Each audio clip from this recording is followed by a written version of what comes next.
Hello again, welcome to Plan to Be Perfect, and today's video is going to be all about open house. Yes, open house.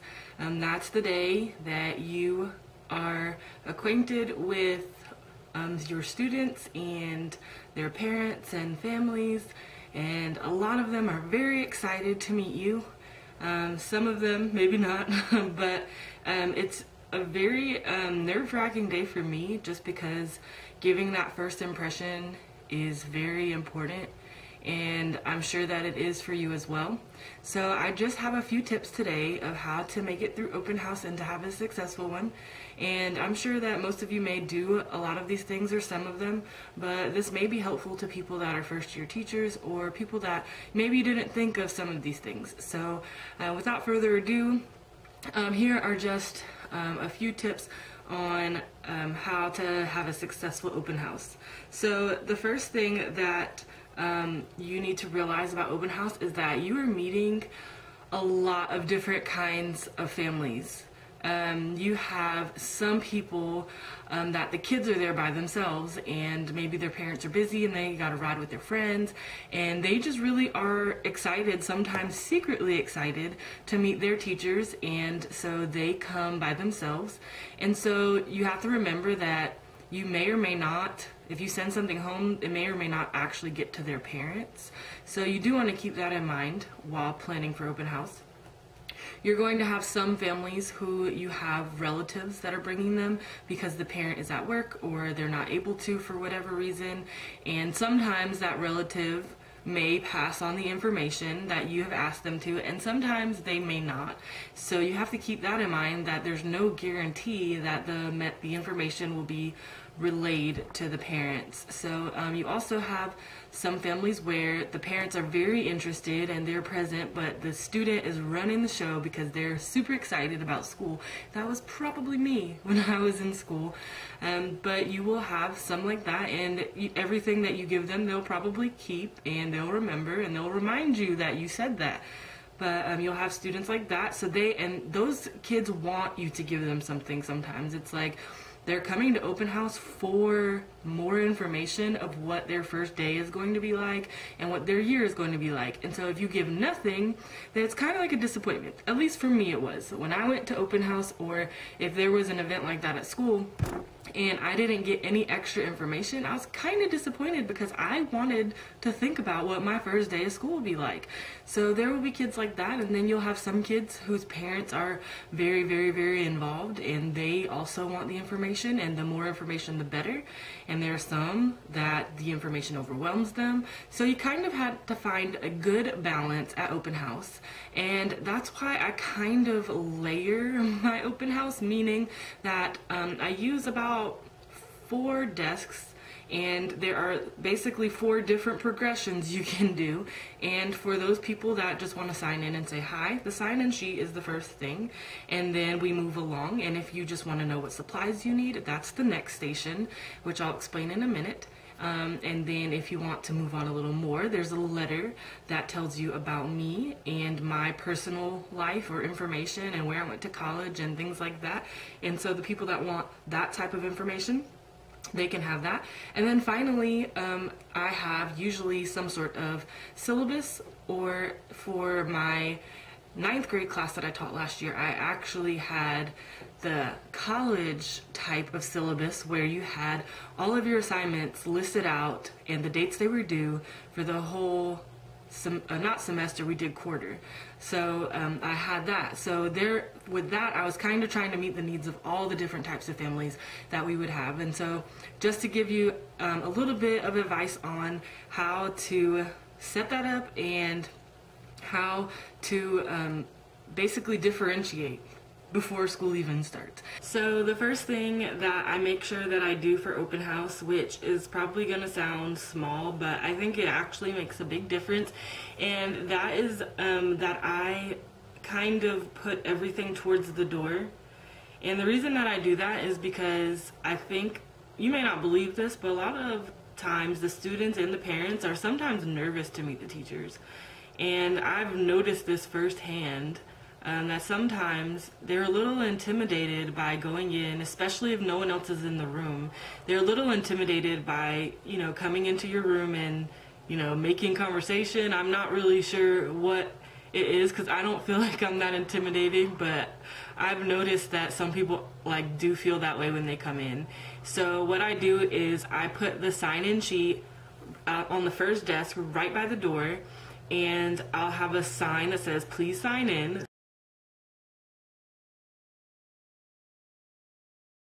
so that it tells them exactly what to do. And I kind of see the relief on some people's faces when they walk in and they're just kind of I don't know if panicked is the word, but they just look nervous, and they see the sign-in sheet and they just dash for it because it kind of gives them something to do, and then it gives me a chance to go and break the ice with them, especially if I'm talking to another parent. It gives them something to do to not feel so nervous. And so that's why I put the sign-in sheet right there. And then, like I said earlier, it also, for those people that really just don't want to, they're trying to rush or whatever, they just want to sign in and say hello, then they know exactly what to do, and they're not really wasting any time when they come in. So the first station is the sign-up station, and I have a cute clipboard that I put there, and underneath the clipboard I have just the sign-in sheet. I used to have a whole bunch of different categories they had to fill out, and I learned that they get tired of that, and then you get a really long line because I teach middle school, and so I can have anywhere from 50 to 150 parents or more depending on how many people they bring. So sometimes the line can get really long, and then the people are getting frustrated sometimes, maybe because there's a lot to fill out. So I learned a long time ago not to have a whole bunch of information to fill out. I do want to know that they're there, that they showed up, and I think sometimes it makes them feel good that they signed in. So they just put their name and a phone number, and that's all I ask for. And I ask for a phone number or an email so that I can keep in contact with them just in case the information online is not correct, because sometimes it's not correct. So I tell them that I prefer the email, but if they also want to put their phone number, then they can do that as well. And sometimes parents don't put their email on the school records, so that's a good time to get it from them. So I have it on a clipboard, and I also put a huge stack of empty sign-in sheets, because if I'm busy talking, most of the time the parent that's signing in, when it seems full, they'll turn to the next page and they can see that there are some blank sheets. And then when I get a chance, I'll take the ones that are full and I put them on the bottom so that the next page is always a blank sheet for them to fill out. So that's the first thing. And I also have, last year I had a cup with some pretty flower pens in there, and it just makes it look inviting, and it's not just the boring pens there. There's some flowers on the table, and I had them in a little vase, and I got the vase from Dollar Tree, so it was only $1, and it was colorful and bright, and then it looked like a bouquet of flowers when no one was using them. And then also they couldn't steal my pens, because I know how I am about pens, and so I didn't want to lose any of them. So that kind of served a few different purposes. So yes, I had the sign-in sheet first. Then the next station I had, which was maybe 2 feet away, I had another desk, and I had all of the supplies that I was requesting. I had it on the table. And so I had the notebook out, the type of index cards I wanted, all of that was laid out. And I also had it on paper so that if they just wanted to take a supply list, they could take that. But what I found out, and I was really kind of surprised, because I'd be the kid to take the supply list because I would want a hard copy so I can cross it off my to-do list. But there were a lot of people that took a picture of it. They said, can I take a picture? And I said, sure. And they took a picture and used that as their supply list. And I was like, that is so smart. I don't know why I didn't think of that. So I might actually take a picture of it and post it to my website this year. But that, I think some people actually appreciated putting out the actual supplies. So the next station after the supplies, like I told you before, is I had about 2 feet away another table with a letter. And so if they made it that far, if they stayed that long, which most of them actually do stay that long. They stay for the whole thing because they see I've set something up. But the third table is a letter from me, and I just explain. I don't read it to them or anything like that. I just say, take this home and read it on your own time. And it's just really basic. It just tells about me. It tells how long I've been teaching. It tells what schools I've been to, the degrees that I have, and that I am so excited to teach their kid, in a few words. So I give that to them. And then the very last table, about another 2 feet away, is the syllabus that I gave out to my honors / 9th grade class students. And I feel like that worked really well. If you want more information on that, I can make another video, because I probably will do that again this coming school year. But I thought that that went really well, and I think that especially for open house, it kind of gave the parents and the students like a breath of fresh air, just because they're nervous, especially that 9th grade class. They're 8th graders kind of skipping 8th grade English and taking 9th grade English, and they're really nervous about how hard it might be. So when they get that and they see that this is doable, it kind of excited them. Some of them were not so excited that they could see in front of their faces how much work they had to do, but for the most part, everyone was really excited to have it, and it put the parents at ease because they knew exactly what their kids had to do for the whole first quarter. So I could talk about that in another video because that's a lot to talk about, but that's how I basically set it up. I did have several vases with flower pens throughout to make it look like flower arrangements, and I thought that it really gave a good pop to the classroom. And which brings me to another point, that cuteness matters. Okay, just because we teach middle school, or I teach middle school, doesn't mean that you don't put some personality into it. And I think that's the problem with kids still loving school when they get into older grades, is that we kind of lose our personality in things. And just because we don't teach 1st grade or 2nd grade doesn't mean we can't be cute. So I really like putting my personality into things that I do. And open house, I don't go crazy with it, but I do try to like make it look nice and inviting, make sure my room is bright, and that I have my bulletin boards up and things like that. Another thing that I have at open house is usually like a bowl of mints, and just because I'm probably self-conscious about it and they may be self-conscious about it, so let's just please everybody, and we put a bowl of mints out, and kids love it too. And so usually I'm left with no mints by the end of the night because everyone appreciates the mints in the English classroom. So, sanitizer. I also make sure that I have my sanitizer, like my own personal sanitizer out, and I usually get like a Bath and Body Works sanitizer for this day, because not only does it like sanitize my hands after shaking hands with so many people, but it also gives off this really strong scent. So when you like shake hands with people, they'll say, "Oh, you smell good," and it happens all the time, and they think I smell amazing because I shook their hand after I use some sanitizer. So the Bath and Body Works is definitely a way to go with the sanitizer. And then I have a generic bottle that I put close to the door so that people can use it if they would like to, because they've been shaking hands with people they don't know. So sanitizer is definitely a must. I would say to dress up, and I think that's kind of common sense, but just in case you didn't know that, you should probably dress up for open house, even if it's in the middle of the day. Bring some clothes to change into. And I say that because it's your first impression, and you want the parents to see that I respect my job and I'm going to dress up when I meet you so that you can see that. And I usually wear a dress and heels. I try to get the most comfortable heels that I have, because you will be walking a lot and standing up a lot.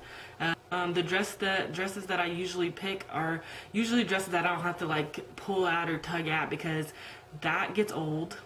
And sometimes it gets hot because there's so many people in the building and just walking in and out, and you're walking and your adrenaline's up and stuff. So I would say to dress up, dress nice, but also make sure that you're comfortable. And for people like me, my hair frizzes when I get hot. So the hotter it gets, it's gonna like look worse and worse. So I try to pick something kind of more like this that's kind of sleek, but it's not, my hair's not going to frizz up when it gets hotter in the classroom.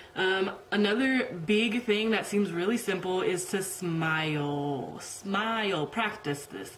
Smile. Because I can't tell you how many times I've seen teachers myself without a smile on their face, and I'm like, golly, put a smile on that face. Like, who you want, if you think about you, like if you were taking your kids to a new teacher's classroom and they couldn't even smile, I'd be kind of scared of what my child's school year is going to be like. So I say smile, and even if you think that nobody is watching you, they're watching you. They watch you. And also, you don't, like, be careful what you say, because I have also heard people say things that they probably shouldn't, and they think no one is listening or that no one is paying attention to them because no one's standing right in front of them. But there are people listening, so you just want to be careful about what you say, and just make sure that you're smiling and being friendly. Like, if you're not normally a friendly person, then go take friendly classes, because how can you be a teacher and you're not friendly? Like, put on a show. Like I tell my cheerleaders, if you don't feel like it, then put on a show, because you're getting paid to do this. So suck it up and smile and put on the biggest show of your life, because it's going to make a difference for your whole school year. Because those parents may have only that one time to judge you for the rest of the year. And if you don't smile, they're going to think you're mean. And you don't want them to think you're mean. Okay? Alright. So, smile. Also, I think that you should use technology, even if you're not actively using it while the parents are there. If you can just have maybe a slideshow going of pictures from your class from previous years, or just an about me that you don't necessarily talk about it, but it's just running. I think that that shows the parents that you use technology, you embrace technology, even if it's just your website that's up on the board. And then if it happens to come up, then you can just refer to it. So I would say make sure that you're using technology in some way. Also, have some contact information out. I didn't mention this at one of my stations, but I do have that out with the supply. I either put it with the supply list or I put it at the sign-up table. But I actually make magnets, and I think I got that from Pinterest, if I'm not mistaken. But I just get one of those rolls of magnets, and I go and I make like a business card on Word or something, and I'll make it really cute to match my theme for the year. And I'll put my name, I put the school phone number, my email address, my Remind 101 information, which is one of the ways I keep in contact with parents. Like, anything they need to know to get in contact with me, I put on a little card about that big, about something like that. A business card size, a little bit bigger, and then I get them laminated, and then I just cut a little tiny square from the magnets and put it on the back, and just put them in a big old basket. And when the parents come through, then they just grab one, and they think it's so cool because they could just slap it on their refrigerator, and if they ever need me, it's right there. Because they're going to get so much information that day that it helps to have something that they can easily just put on their refrigerator and look at it when they need it. So I think that's it. And just remember that this is kind of like an interview for you. Open house is kind of like an interview, in fact. And I know that some people don't believe in trying to impress parents, but the truth is that without students and parents, we wouldn't have a job.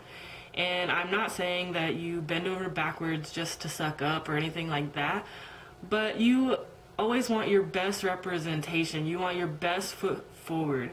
And I don't want my name to be out there as, oh, I went to her classroom and it was this, this, and that. Like, you don't want that.